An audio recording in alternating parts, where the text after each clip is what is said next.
পরদিন সকালে মাহিন অফিসের জন্য তৈরি হচ্ছিল।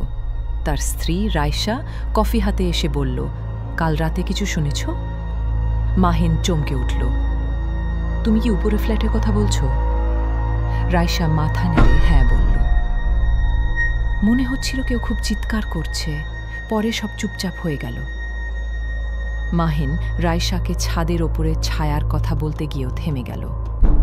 হয়তো রাইসা ভয় পাবে। অফিস থেকে ফেরার পথে মাহিন লিফটে দেখা পেল ২০ তলার প্রতিবেশী রহমান সাহেবের সাথে।